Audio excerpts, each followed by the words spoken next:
My world's upside down. I'm a huge hockey fan. I've been watching hockey since the Four Nations clash.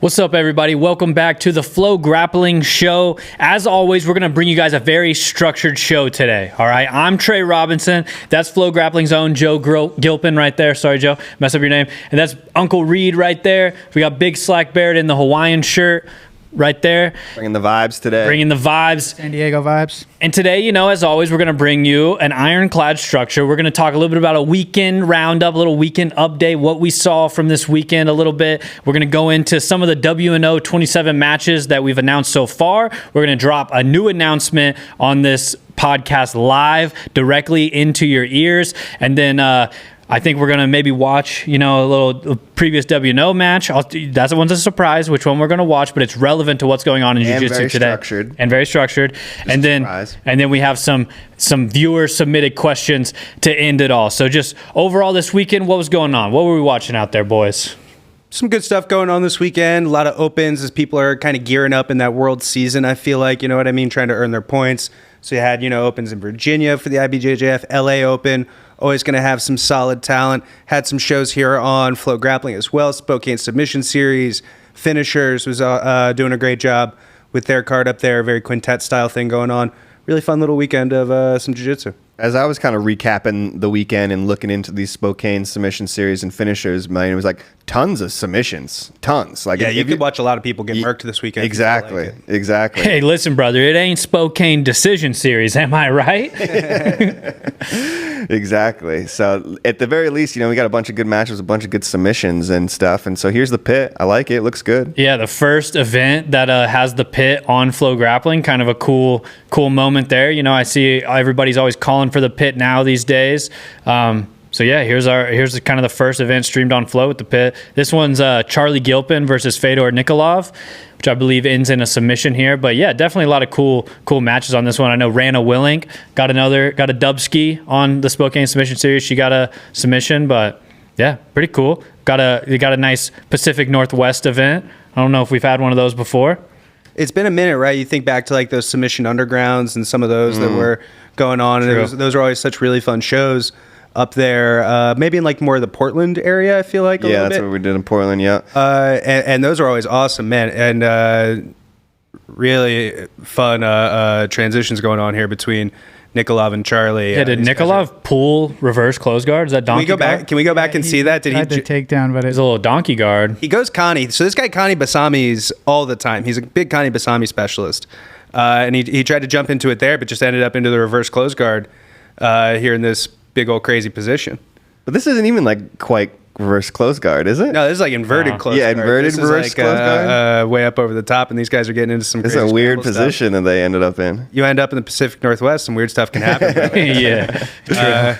Yeah, I wonder, you know, I always know Nate Orchard up there. I'm sure he's still holding it down in that Pacific Northwest. Funny you mentioned. Stay tuned to this match for. Oh yeah, that's right. But he was the guy up in that area for the longest time. I feel like he was holding it down, and I'm sure he's still out there competing sometimes here and there and whatnot. But I haven't seen him in a minute. Slack, maybe you can talk to us a little about this. Yeah, I think he's 10th Planet Portland. Slack, maybe you can talk to us about this. This is a little 10th Planet game, very specific, walking this high guard up. Is this something they are teaching to like all the 10th Planet students? Like, you know. Yeah, for sure. I mean, I think it kind of depends on who you train with though, right? So it's like here. Brutal. Everybody kind of teaches like what their specialty will be, which is kind of, I guess it's the same for all jiu-jitsu, but when it comes to rubber guard, obviously there are like certain people that play it and certain people that don't really bother, but there's sort of like stages, I feel like, of how advanced it can be. So in that stage, like kind of anybody can play that. Like that's essentially just a triangle arm bar, right? But with both arms in, though. With both arms in, right, for a dead orchard. But what's the ref telling him? Hey, don't do that again. Hey, man, that was super tight. Just so you know, that was really cool. But no, that's definitely one of the good kind of entry level ones anybody can learn. Does Fedor train up there in Portland? Or Do you know? I'm not I've sure. heard it before. He's a Miami-ish kind of guy. Okay. What's he got on his Rashi there? He's got HQ Rashi. Okay. So All-time beard on Fedor. I'll say that. Awesome. So yeah, cool little Dead Orchard submission there. like I said, Happening at Submission Series. Yeah, please. no, just tons of submissions on this card. Yeah, you mentioned Rana. And it's all on the site, and people can go back and take a look at all these right now. I just wanted to give you guys a little bit of a taste. How do you guys like the pit? You know, do you want to see more pit events? Do you feel like people are wanting more of it? You know, what are you guys' thoughts on the pit? I am still middle of the road. I don't know. I mean, I do think it's cool. Standing on the edge of the pit. I'm wall, on the but you edge of haven't the pit, decided whether yeah. to jump into the pit. Yeah, Walk exactly. away from the pit. Yeah, for sure. I mean, certainly the best part about the pit is that there's no restarts. Like, That is cool. which is a great thing. Yes, which is a great thing for jiu-jitsu, and like really does help kind of just corral the match on the mat, you know? So I don't know. I feel like we haven't seen enough of the pit yet to really make like one way or the other if it's like we should go full bore. But I definitely think it's like good that we're trying new things, certainly, and kind of trying to figure out what works. But I'm a little middle of the road as well. I've gotten a lot more into it since it first like kind of came out. I wasn't very sure about it. Even at CJI, you know, I saw some situations where obviously it's not doing any restarts and people have to fight in the center. That's really cool. I was thinking it kind of blocks some stuff when you get to the ground, like some of the rotational things and things that are going on. I saw I don't remember which match it was, but there is a match right where a guy essentially has an armbar like locked, but he can't extend like to finish the armbar. So I think the guy ends up getting out maybe, or he has to transition to something else. And I was kind of like, oh, okay, so that's a little bit of a negative for the pit where it is like an instance where it's inhibiting jiu-jitsu from happening, you know. But overall, for sure, yeah, it's obviously like the less the referee has to interact and be a part of the match, the better. Like really, it's like, you know, best when the referee's not a part of it at all in any way, you know, whether it be decision or resets, anything, because someone always wins and someone always loses a reset. So that's like a kind of a crappy part of jiu-jitsu. So yeah, I don't know. It's like really, I just want to see like a football field sized mat. You're on your Joe Rogan, on your Joe Rogan. Oh, is that Joe Rogan? He does it. He does it. He always. That's one of his go-to like things he always talks about. His thought experiments. Is that an MMA fight should be conducted on a basketball court with a? Yeah, I mean, there's just something kind of pure about it that I want to see jiu-jitsu in like the purest form, where you can do everything that you want to do, and you know. That is always such a sweet feel. It's always such a sweet feeling in the gym, like when you like roll into a new area, but then like the group that was there, maybe they were moving around and they moved to a different area, and you just kind of keep it going. You have to keep your roll going. Always a great feeling. Yeah. Always a great feeling. Slack, sorry. I was just gonna say though, it is interesting to see like the proliferation, obviously with the success of CJI, but also just like the athletes are accepting it now. So you're starting to see like in people's stories or at gyms, you know, that they're starting to build walls, like pit walls. So like I know Fight Factory has one. I know we saw one up at Six Blades. And, Really? Six Blades has one? Six Blades has one. Oh, wow. And PJ Barch has one now. So it's like they're kind of like showing up now, which is kind of funny because it always makes me think of like a skate park where now it's just like the DIY. Yeah, it's kind of like these DIY like vert ramps are showing up in the gym where it's like whichever wall feels like the right fit is like where the pit wall goes, and you kind of see people starting to experiment with it. So it seems like it's here to stay for sure. It looks like you could drop in on the pit wall and like hit some pretty sick little tricks. Yeah, we got to get Peter Frank working on a pit event so he can skateboard into it. Well, right here we're watching Pit match, but Peter Frank is allowed to wear Heelys. Yeah, exactly. Yeah, that'd be awesome. Okay, now I'm on board. Got Stuart Cooper in the mix here, though. Legend of the game, Stuart Cooper, been around a long time, and so it's pretty cool to see he's out there still competing. Mm-hmm. I feel like he's been competing more and more lately. I don't know if, got back from some kind of injury or something, or just, back got in the the fire mix. back. Yeah, but it is cool to see him around. Yeah, you can tell he's still training. He's still putting work in. Smashing some half guard right there. Yeah, that's always slick. After weathering a lot of heavy guard play there, he was able to get past that. Yeah, because Stuart came out and pulled first, I think, right? Yeah. Takes his back. Mm-hmm. I feel like this has actually always been kind of Stuart's bread and butter is rear naked choke, if I remember correctly. He's a rear naked choke guy. Shouldn't we all be though? Right? I know. I was just thinking that. I was like, It's kind of the like, best. yeah. Pretty crucial specialty, if I say. He's one of those guys that plays guard and also passes guard. Yeah, he's one of those guys who passes the guard, takes the back, and then chokes them. Okay. Epic. Okay. We need more of those guys. Yeah, for sure. I'll watch out for that in terms of game planning. This event, Ooh, there he is short choke. finishing. Yeah. That's awesome. This event did have some gi matches as well, right? Yeah, Jane Gi in the Fregoso, her match was in the gi against Sarah Paul, maybe, I think might have been the opponent's name. They actually had a pretty decent match that people can go and watch. Yeah, it was a big, diverse show, a lot of different stuff going on. Tag match, this, in the pit, very inventive and experimentative. What word am I? Experimental? Experimental up there in the Pacific Northwest. So yeah, that was a fun. All the replays and everything are on the site if you want to go check back that out. If you're in the area and know some of these guys, check that out. But we also had finishers going down. Survivor Series. The Women's Survivor Series. So this was a finishers card. I believe it was 7 female teams, quintet style bracket, so obviously quintet is hot as can be right now. Everyone's kind of dropping the quintet style stuff. I believe there was like a Montreal quintet as well on March 1st. Polaris just had their team. Polaris had it. Yeah, CJI is obviously going quintet this time. But yeah, this finishers quintet, this is kind of, we're just going to show briefly here, like the final matchup here. This is Slaughter Squad versus the Wild Card team, right? Wild Card is just like a mix of different people from different teams and stuff. Disappointed the arm Barbies didn't do better. Some solid naming throughout the event, I got to be honest. Some people really came The up. arm Barbies is pretty good. I think. Arm Barbies is up there. But yeah, man, I just more and more I just keep thinking that like finishers is just so sick. Like it really is. You were talking last week about how so many of these guys have come through the finishers circuit, and so it's like at the moment some of these names might not be the biggest names, but it feels like in 5 years like we're going to see a lot of these girls probably at ADCC and at CJI and at all these big competitions. So it's like for me, I feel like I've been really trying to kind of pay attention more to this finishers stuff because they really do some sick events. Definitely, dude. I think it's like it's a cool place to be.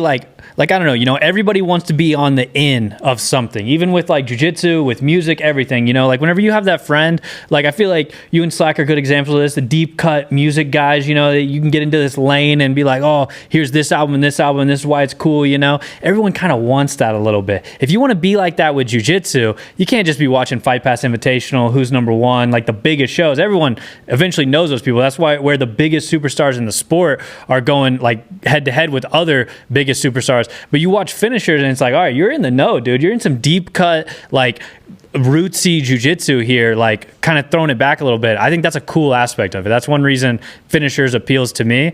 And I also think that coupled with the quintet style, I think the quintet style is a great place for people to like blow up and make their name, like say you don't have a huge name yet, but you're in this quintet bracket, you go out and submit 5 people and it's like, damn, that's crazy. Did you hear about this girl who submitted 5 people? It kind of starts blowing you up in that way. So I think it's definitely a cool thing to be part of, that everyone at home should be hip to the finisher scene and kind of what's going on there. And there's a lot of smaller promotion, local show type of things like that you can get into and start being a huge fan of. So I also like that it's East Coast based. I know they do some other events around, but it is nice. It's like ever since COVID, it's like the East Coast scene has just kind of been a little elusive, especially on FloGrappling. So it's just great to see like that East Coast scene is still thriving and they're still doing a bunch of good stuff. It's so much stuff is focused on the West Coast and Brazil and, Europe's getting involved now. But I always like to see these East Coast grapplers come out and throw down too. Definitely. The Slaughter Squad ended up winning this one though, right? They took home the big Dubski. And that was a lot of like East Coast teams, right? Kind of Yeah. Like It was super Essential. heavy East Coast, yeah. Essential somebody was in there from.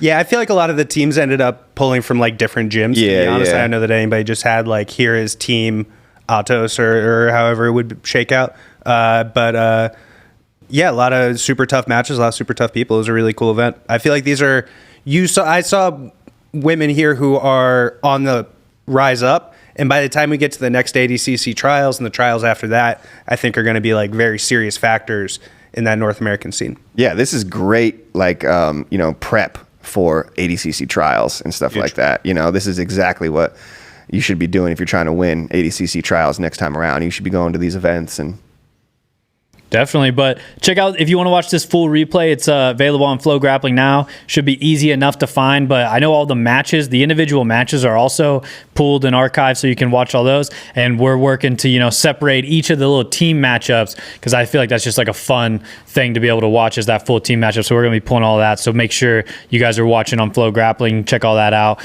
But let's talk a little bit about who's number 127 here. Let's talk through the matches that have been announced so far, and we'll drop the new announcement. But let's kick it off with first, kind of the main event that everybody knows, already been announced, the biggest super fight in Who's Number One history, honestly, in super fight card history, with Kaynan Duarte versus Nick Rodriguez. We got ADCC double gold champ going up against the $1 million man himself, CJI champ, Nicky Rod. What do you guys think about this one? Still just hype on it?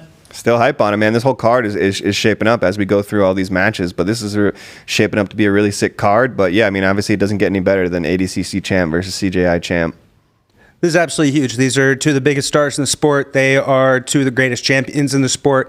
I think that there is a very genuine question around who is number one, and we need to answer that question, and that's exactly what we have these events for. Especially because it looks like Gordon's stepping away from the sport. There needs to be a new heavyweight king, somebody who can rise up, take that crown. And I think that whoever wins this match is going to have a huge claim to the throne. Definitely, yeah. This is one of the most clear kind of pound per pound number one type of matches right now, to decide who really is the biggest dog and all of it, who gets all the marbles. So glad it's going down on who's number one for sure. But then since then we've announced a few more. The next big one we've announced is Andrew Tackett versus Fabiuri Christian. Obviously this is a match that was supposed to go down WNO 26, right? I believe. I think this was originally announced. Sounds right. 25. 25, I mean, yeah. The Sadler match. Yeah. Okay, 25. So originally WNO 25, Andrew had to pull out due to injury, but now it's kind of we're running back. We're actually going to get this one, and maybe in a better place now because now Fabiuri's had a match on Who's Number One, a pretty crazy match with Daniel Sattler where he was able to end up with the win, and now he's taking on Andrew Tackett. This one is going to be just nonstop action. From whistle to whistle, to be honest. Like, I don't know how it's going to end. I feel like it's probably going to end in submission, but it's definitely a crazy matchup between these two. Fabiuri's had a great rise. He had a great performance over the weekend, winning the LA Open in the gi. So it looks like he's going to make his run at Gi Worlds as well, which is really, really interesting. He is taking on Andrew. These are both guys who are involved in some of the best matchups of last year. Both were nominated on that list, and for very good reason. They are all action. They're all offense, all octane. I can't wait. Yeah, I feel like, if you don't know the name Fabiuri yet, I think you will. Obviously, Andrew Tackett these days is must-watch jiu-jitsu, but Fabiuri quickly climbing my list of guys you got to watch as well. He's just a dude who just kind of throws caution to the wind. Very similar style to Andrew Tackett in that he just goes out there and goes crazy. So I think that should be a scrap of a match. And then our next match we've announced publicly, Owen Jones versus Julian Espinoza. I think this is also a sick one. This one, for me, is like, obviously Julian has now, he got silver at Nogi Worlds against Kolabate. He got silver at Nogi Pans. So he's kind of definitely establishing himself in that regard. But then he had his WNO debut against Randy Baker and kind of came out, showed off how exciting he can be, how dominant he can be. And now he's getting a step up onto the main card against Owen Jones. Owen Jones only has one other WNO match so far. So this is just his second WNO match, I believe. His first match was against Dom Mejia on the undercard, and I feel like that was one where both of those dudes kind of understood like the weight of the situation, like getting to make their debut on WNO, and it ended up, I didn't feel like showcased Dom Mejia or Owen Jones to the level that they really wanted to be showcased and like show off their skill and everything. And I feel like this matchup is a good match where both dudes are going to kind of put that aside a little more and let some stuff fly. Like Julian's going to try and fly into some crazy positions. Owen's going to kind of, open up his game to show people like I am one of the most exciting grapplers on the planet. So I'm excited for this one because I think it's going to be two dudes who are like not really a redemption thing, but it's like they're going to show why they're so sick, like why they're dudes you should watch as well. So I'm excited about this one. You guys like this one? No. You don't like this one? Yeah, I love it. It would be funny. Just like, actually, no, I hate this match. No, I don't like it. Next match. Julian has some of the most electric takedowns in the entire division. Great submissions, been able to, show off a lot of great stuff. For example, that Sam McNally Aoki lock last year at Nogi Worlds was super vicious. and has really, just broken out as one of these guys. But if we're going to talk breakout, we got to talk Owen Jones, the 2024 Breakout Grappler of the Year. All electric on the mat, crazy to watch, crazy to talk to, crazy to be around, just a crazy guy. And I think these guys are going to bring out the best of each other. Yeah, definitely. I feel like it's a little bit of a dangerous match for Owen just because, he has so much hype behind him, and Julian is a dangerous opponent, but obviously a big opportunity for Julian because Owen has so much hype and you can steal that hype from him. And obviously I think, not to say that Owen's like untested, because he's certainly not. He definitely went through the gauntlet at ADCC, but we just haven't seen as much of Owen. So like there is room for, to find, kind of the Achilles heel, so to speak, or whatever. For sure. Have we seen Owen since ADCC? I know he had the injury afterwards. What? Aiga. Aiga. That's where, right. Where, to be fair, he did put on quite the show. Yep, Yeah, he absolutely. did. He balled out at Aiga. Yep. He's just been kind of in a different lane, and it's interesting. It's really fun to see people's paths cross at WNO, right? It's like Ryan Aiken kind of talked about it when he came on, of like there are these different currents of jiu-jitsu, these different paths that you take, and it's cool to get to see people kind of cross over. We saw Julian a lot of IBJJF this year, but now he's kind of breaking into WNO. Owen's been doing the ADCC and the AIGAs and very involved in, it's like kind of that European scene, and now they kind of get to cross paths here, so it'll be really cool. Yeah, no, well said, for sure. Do you guys have a favorite match out of those three so far? I mean, the main event is just so fire. It's hard not to pick that one. I love all the other matches, and they might end up being better matches overall, but like there's just such gravitas to that main event and so much important meaning behind that like, just everything's going to be so impactful. Dude, I can tell our book club's been going well. The boys are dropping some nuts words right now, man. all the gravitas, dude. The experimentational. The FloGrappling That in the book about drilling. Man, the FloGrappling Show book club it's been going well. All right, and we got some new books we're adding to the list. Shout out Ezra. He sent me a DM. So we're gonna add Goodnight Moon to the list. Which is a classic children's tale. Multiple books at the same time. Yeah, and we're not discriminating on any level. The same time. Yeah, the same time. And then we're also gonna throw in Crime and Punishment by Fyodor Dostoevsky. That's a legendary one. Not to brag, but I'm actually reading the Brothers Karamazov right now as well. So I'm a little bit of a Dostoevsky guy. I don't know how to say his name 100%, but I think it's like Dostoevsky. Yeah, but whenever you're just reading stuff, you can say it however you want because you're reading it. You're not. True. A teacher once told me as a young kid, if you're having trouble with saying someone's name in a book, just change their name.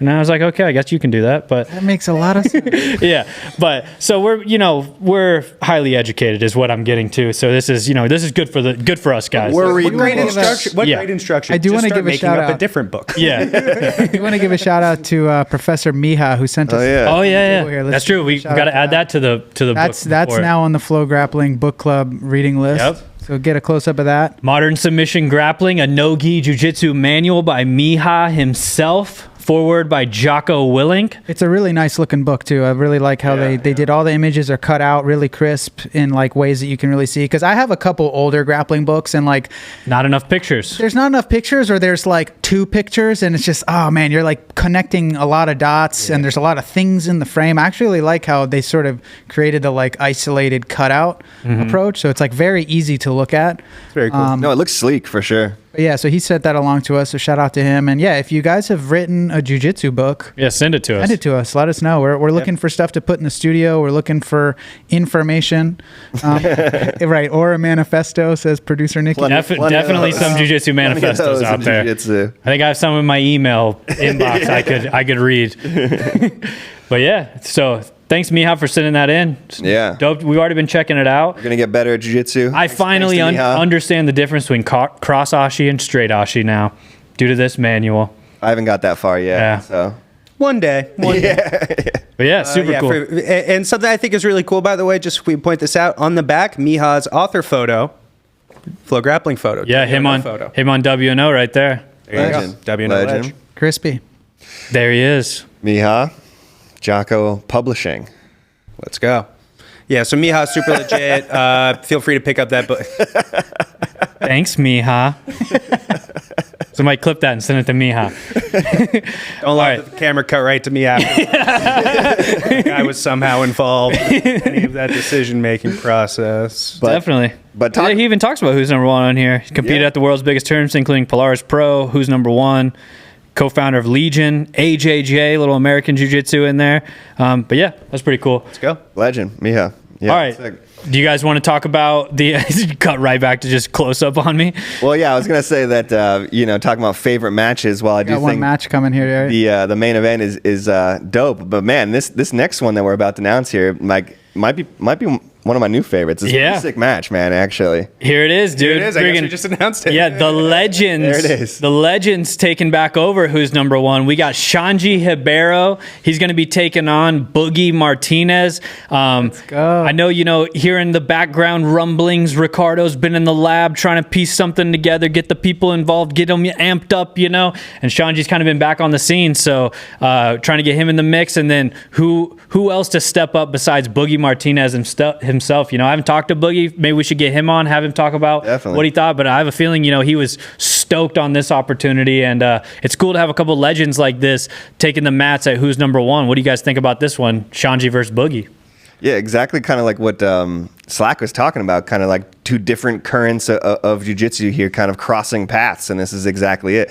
Two guys who have been in the game for a long, long time, never really crossed paths, and here they are on the Who's Number One stage now.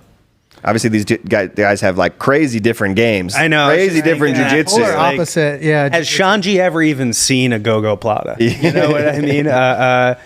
It's such a styles clash, but it's just two great guys, two guys who've been around forever that you see at all the biggest tournaments, there for their students, doing their thing, who've had great careers themselves. Obviously, you talk about a guy like Shanji, one of the greatest careers of all time, IBJJF Hall of Famer, ADCC Hall of Famer. Not too many guys can say they've done both. Mm-hmm. And then Boogie, one of the OGs of that 10th Planet system. Black belt under Eddie, one of the 10th Planet freaks who has helped develop and grow and nourish that 10th Planet brand into what it is today and the respect that it gets. I think this is an incredible match. I think this is the perfect match for these guys to be having right now. It's Shanji's first professional match since 2021. And I think it's awesome. I'm so excited for this fight. Yeah, go ahead. I was just saying, yeah, anytime like these two guys are competing in a tournament, like we just saw Shanji at Euros and we've seen Boogie at ADCC trials recently. He stays in the streets. Yeah. It's like literally anytime these guys are in a tournament, they have some of the most exciting jiu-jitsu. And it's like all the cameras kind of point to one of these guys usually at a tournament just because they genuinely have some of the most exciting jiu-jitsu. We watched Boogie hit that super sick Gogo Plata at ADCC trials. And you got it, Slack? You want got it, yeah, roll it. Yeah, it's like there's an interesting aspect whenever you're trying to get a match for kind of like legends, And it's like, who makes sense? Do you give them a young guy? Do you give them, whoever? But I feel like this one came together super well, and it's like a very fitting matchup here with, like you guys have already said, like very different styles too that I think will make it super, super fun and interesting. But here's Boogie at, this is West Coast Trials? Or West Coast Trials day one, yeah. Hitting the Gogo Plata. It's crazy that he's just right like, do you ever lose this flexibility if you're one of these guys? Is there come a time when you can no longer do this, or do you just have this forever? I mean, for Boogie, I feel like he's just has it forever. Built that way now. Yeah. 100%. Well, the other thing about it mess too, up his though, knee, is like, so I think he did get. I mean, also like, look how large this guy is. Like, He's a tank. This He's guy fighting is a tank. Giant that he's throwing this up on. Looks and good getting off the you bus. can see, so his foot gets kind of stuck in the guy's mouth there, and he's putting so much pressure on that by the end when he came off, he had blood like drawn from teeth marks in his foot, which isn't included in this clip because this is from the top 10 highlight. You see Eddie there. But I followed him off the mat, and he's kind of like limping a little bit, and he had like blood marks, teeth marks in on his foot. But that's gnarly. But yeah, I mean, it's cool to see. It's like two, kind of like I was saying, it's just like two opposite ends of the jiu-jitsu culture spectrum get to come together, and regardless of who you're rooting for, I just love when a match creates like that type of audience that like all the 10th Planet people will be watching, all the kind of more traditional people will be watching, and they'll both be 100% certain that their guy's gonna win. And it's a cool matchup. And I also want to give a quick shout out to Boogie's brother Gio. It was his birthday yesterday, so happy birthday, Gio. Sick. Shout out Gio. Happy birthday, Gio. Hell yeah. But yeah, Reed spoke to it. It's cool to see them kind of cross paths here in Austin because these two have had such a cool impact on the San Diego community. So I moved here from San Diego last year. Like obviously, Shanji and the Six Blades crew like really planted down a flag in San Diego with Jiu-Jitsu University. That is no longer there. But yeah, Boogie and Gio have like basically cultivated the Southern California 10th Planet team, outside of headquarters, which is kind of its own right? Like thing. they were kind of like main staples of the 10th Planet Freaks, those two. And just the level of, athletes coming out of there. You got people like Keith, you got PJ now who now has South Bay. So shouts out to PJ, but it's just cool. They've created a really cool thing and I'm excited to see them. They're also both just like really great guys to work with, to be around. If you train with them, if you're ever lucky enough to train either with Boogie or with Shanji, you'll know it's just really good energy, really hard training, very technical people that just like represent their kind of corners of the sport very well. It is interesting how different they are and how similar they are. Right, yeah. You know what I mean? Like you said, they come to the sport from wildly different backgrounds, wildly different perspectives. But then when you get to talk to them for like 5 minutes, like they're very, very similar people, super respectful, super engaged in there. And I think that it's just the perfect kind of match that we could be getting for these guys on Who's Number One. Yeah, super stoked it's going down on Who's Number One. So there's a little taste. That's not the full card yet. I'll even give you guys a little more. We're announcing a pretty huge women's match here soon. There's going to be a women's title match on Who's Number One. So, if you want to start putting the clues together, who you think it's going to be, that'll be one of our next big announcement is a women's title match is going to be added to this card. And then we'll have a few more, I think. And then definitely the undercard and everything still is being worked on. So all of that's to come as well. So yeah, this one's shaping up to be an epic one. It's going down April 18th at the Kalahari Convention Center in Round Rock, Texas. That's just a little bit north of Austin. If you need a ride, hit up somebody at your gym. Don't message us, dude. I'm not giving anybody a ride to Round Rock.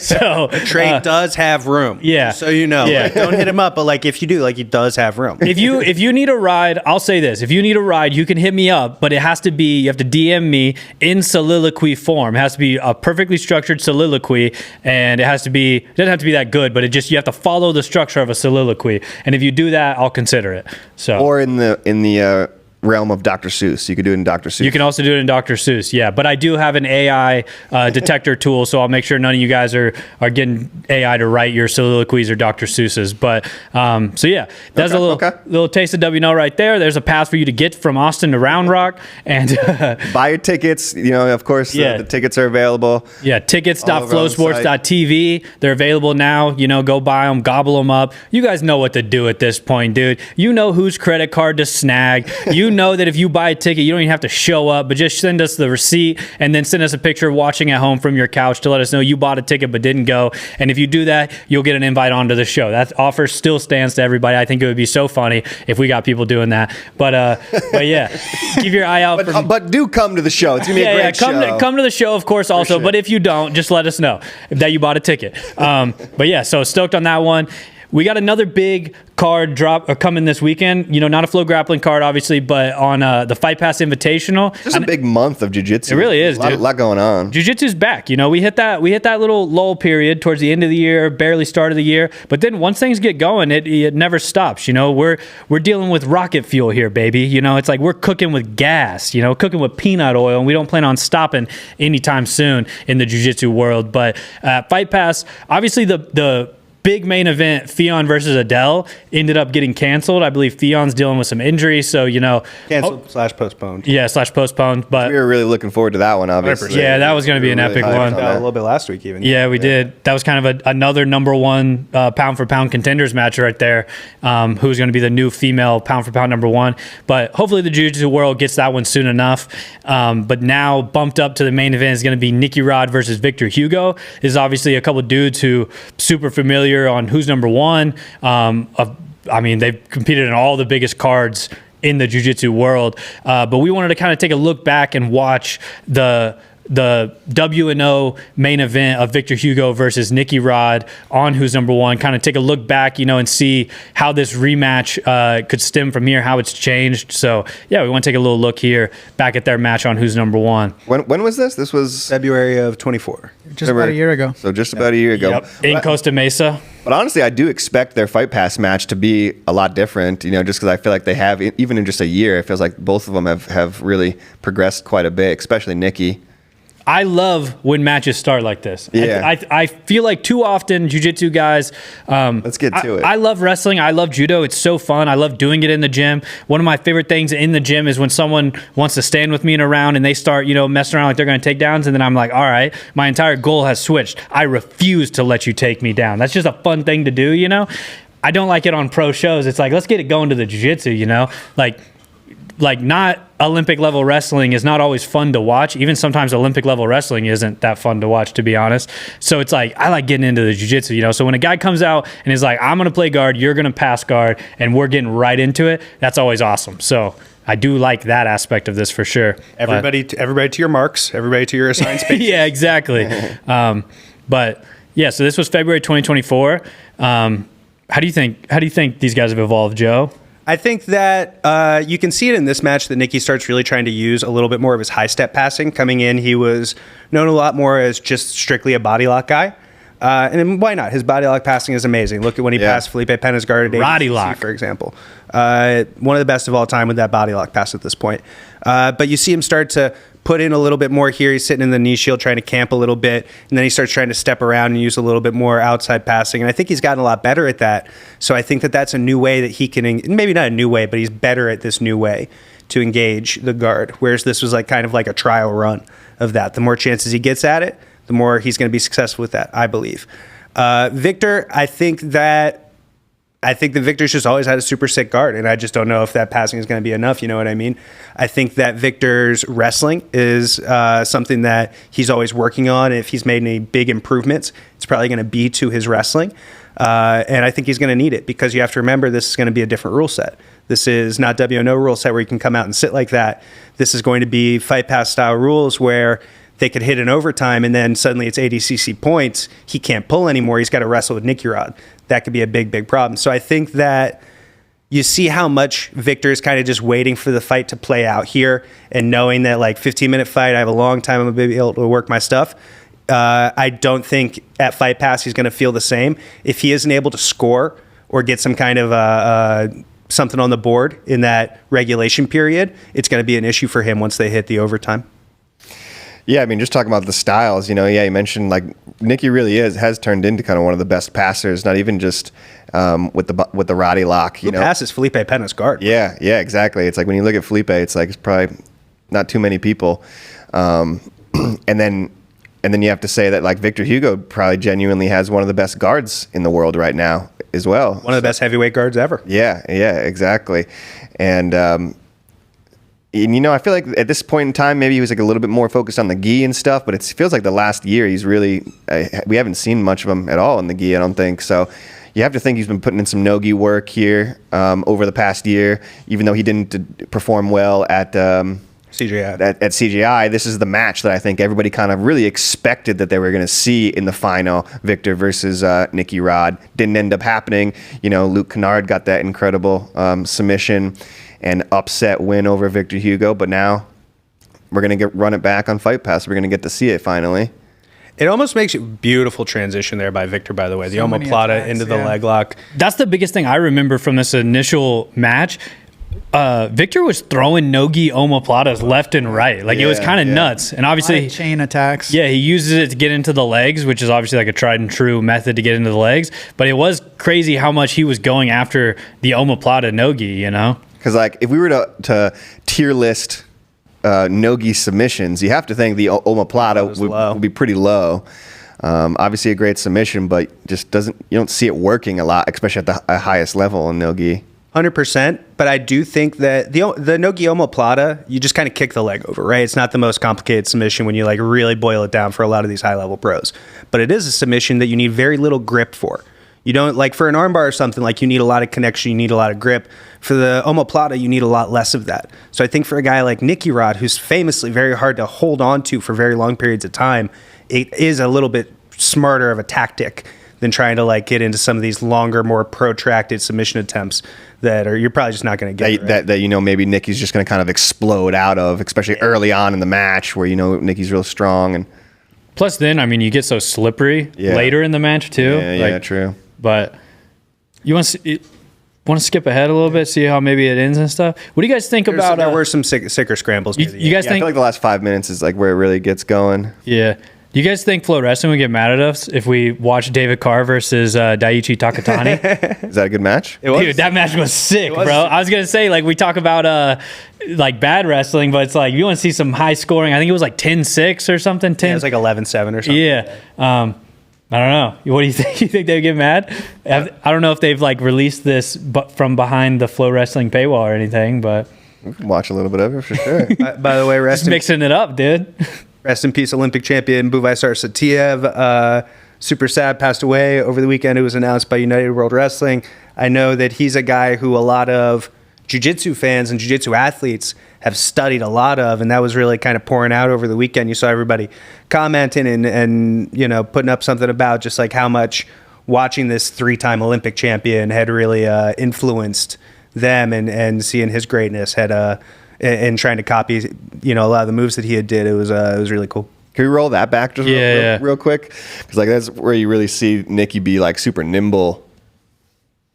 You kind of, it's like you see both these dudes' strengths at play here. Just Victor's kind of relentless guard play and Nicky Rod's relentless passing.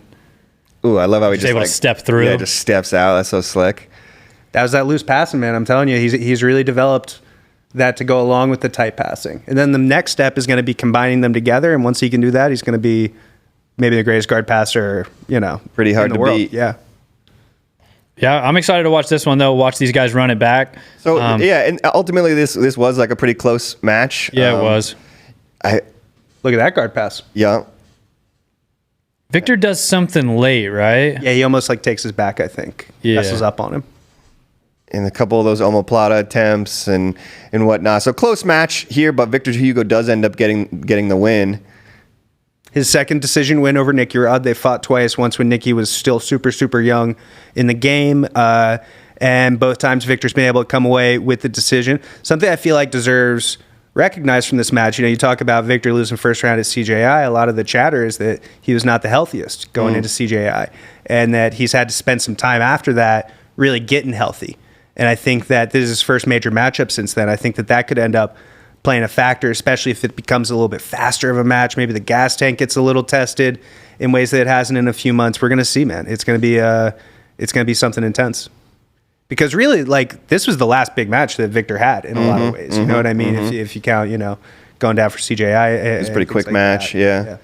How long is a fight pass match? Was it 10 minutes or? Man, they switch them all up. Yeah, they always switch them. Yeah, I can't really keep track of the rules either, to be honest. Every event I have to like watch the little explainer thing because I feel like they're constantly kind of changing the rules as well, right? Like, it's like all sub-only regulation, ADCC rules overtime. Pretty sure. But there's like penalty, like there's penalty points. Yeah. I get like, I remember that's how like Pixley accumulated a bunch of penalty points and stuff against Nicky Rod. And against Lira, they gave him -1 million because he went out of bounds. But yeah, stoked to watch this running back. Here's where Victor kind of late in the match almost takes his back, and then kind of in this near mount. I feel like this was in part because Nicky was opening up as well, because he felt like the decision was probably going against him and he needed a little bit more. But also escaped. Victor got to a great position and Nicky got right out. Right back to putting him on his back, you know. But yeah, stoked to see the third match in that trilogy. See what's different this time. I think both guys, are going to be way different. Thursday night or Wednesday? Yeah, March 6th. Thursday. So Thursday. Thursday? Okay. Yep. But all right, next time we can watch, because I think it'd be cool to watch some actual wrestling, like David Carr versus Takatani. That was on FloWrestling's Night in America. If you guys are wanting some more stuff to watch, some more grappling out there, then head over to FloWrestling. They're doing the FloWrestling Night in America now, which is a pretty sick event. The last one was Spencer Lee versus Ono, and then the I thought the co-main kind of stole the show in David Carr versus Takatani. That was super sick. But I know Reed's got Reed's a big wig and stuff. He's got big meetings and whatnot. So we got some time. So he's got only a few more minutes. You guys want to just jump into the viewer questions? Let's do it. Let's do some questions. All right. Let's go with Ian Bolliard. He's a Spokane guy. He said, when is the next Spokane submission series? I'm actually not sure. Do you guys know when the next one is? I'm also not sure off the top of my head. Maybe Slack, you can pull that up and see if it's anywhere on the schedule or anything. On the schedule or anything, but I'm not sure. Maybe Ian, you should have told us. Maybe I don't know if you know. Ian, you know this, but we did. I know that he just wants to talk about Spokane submission series, which obviously we did. It was really cool to watch that first event, and we're definitely excited for whenever that is. Right, even if we don't have it right in front of us. Definitely. Yeah, we don't have it up on the schedule. Not on the schedule yet. Soon enough that'll come out and everything. I'm sure they're gonna keep things moving. Yeah, and what I'm excited about, what we've seen with a lot of these promotions that pop up on FloGrappling, they do grow and they do start to get for sure. Now that more athletes know who they are, people are going to be hitting them up. Can I get on the show? And so I think the next card is going to be even better. All right, I like this question. This is from Iron Lion Soap. So maybe a free ad there for Iron Lion Soap. I'm a big armbar soap guy. I don't know if they have a similar product or what, or maybe this is just a guy, but what's the greatest innovation in jiu-jitsu from the last decade? You guys got an answer for this one? I think I have one, but what do you guys think? I have two answers. I think the obvious one is leg locks. Right? The obvious one is going to be leg locks. You go back to 2014, how people were doing their matches. And by the way, 10 years of FloGrappling. Yeah, so, that's what I was going to say. As it's kind of grown up with us. Was that going to be your answer? That's what I was going to say, yeah. So leg locks. But no, speak on that. Speak on FloGrappling. No, yeah, I was just a little cheeky. But, I was going to say that certainly the last 10 years of jiu-jitsu has been pretty different than anything before it. A lot of good content. A lot of good stuff. Got to see more jiu-jitsu matches than ever in history. It's all at your fingertips right here on FloGrappling, baby. Yeah. So, all kinds of there's started in 2015, October 2015. So this is our 10th year, our 10th world championship, IBJJF world championships we're about to stream. So it's been a crazy ride. A lot of ups and downs, as you can imagine, but I would say that FloGrappling's definitely got to be up there in terms of the biggest innovations over the last 10 years in grappling. I think it's upped the level of everybody. People are studying their opponents much more, and Yeah, I think too with that, there's 10 years of grappling documentaries and films that didn't necessarily exist before, to my knowledge. Before I worked for Flo, that was more so why I subscribed to FloGrappling than to watch matches, is to watch the documentaries and everything. So all of those are available on the site still. Go to the films side of our site, and a lot of them are on YouTube now, but just go through and binge all of those old series. There's new ones, one of the best new series is obviously Roots. You guys should watch that. But then there's old ones. There's Eddie Bravo Building an Empire. That's legendary series and stuff. There's Mackenzie Dern, a 3-part series on her and her transition when she first was switching to MMA. But there's a ton of films and documentaries that I do think changed the game. I think it changed it for a lot of people. It changes for viewers, athletes, it changed it for Flo itself, so go check those out. But if I'm going jiu-jitsu specific technique or something, the first thing that came to mind for me was honestly K-guard. I kind of felt like K-guard was one of the biggest innovations in recent time that has really changed a lot. Lachlan obviously blew up on the scene with K-guard from that was 2019 ADCC, right? 2019 ADCC, submitting all them big boys in the absolute. Took a bronze medal primarily with K-guard, and K-guard was potentially an S-tier guard for us. I think we ended up with A maybe, but so yeah, I don't know. I'd put K-guard up there. Lapel guard? Lapel guards are also super high up there. I don't know if it's an innovation, but you look at the level of wrestling that was common 10 years ago, and then you look at the level of wrestling we have now. You go to an ADCC trials. If you make day 2, unless you're a one in a bracket outlier guy who just has the sickest guard in the bracket, you are a good wrestler. You know what I mean? And 10 years ago, that was not the case. It was the guys who made the semifinals were probably guaranteed to be okay wrestlers. And I think that just the level on the feet has gotten a lot better. Still do see too many boring bullshit matches that never go to the mat, though. For sure. All right, got another question here. This one's from Renee Souza, the man himself. He wants to know, when will the Ice Age end? All right. Oh, and listen. Didn't it already end? No way, dude. Pat Shigoli, shout out Goop Ice himself. If you're watching finishers, then you know about Goop Ice, all right? The Ice Age has been going on for far too long, and things aren't thawing out anytime soon, okay?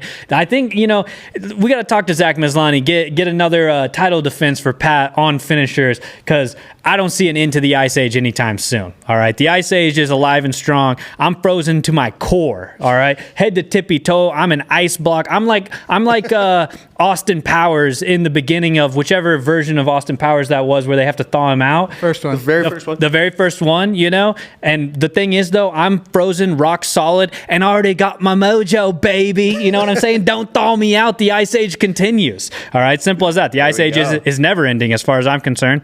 Speaking of Zach Meslani, he's got a question for us here. I don't know if we have enough time to really dive into this one. I think we just got to bring Zach on and have him help answer this one. Why don't jiu-jitsu events have a push-out rule like wrestling?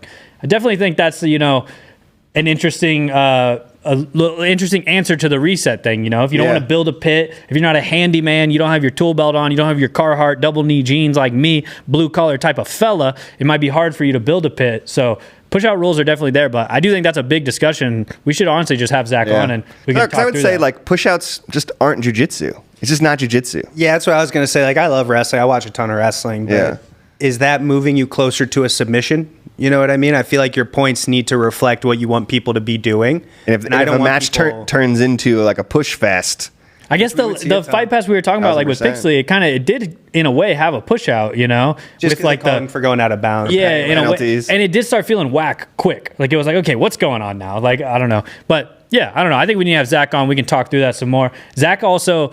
He's the guy who told us to read the ecological book, so we got to get him and Greg on to talk some of that as well. I think Zach's more middle ground. I think he just likes knowing all of the stuff. Zach just likes chaos. Yeah. And then our last one's from Nate. He's actually a brown belt at Paragon we train with. He said, "Talk more hockey."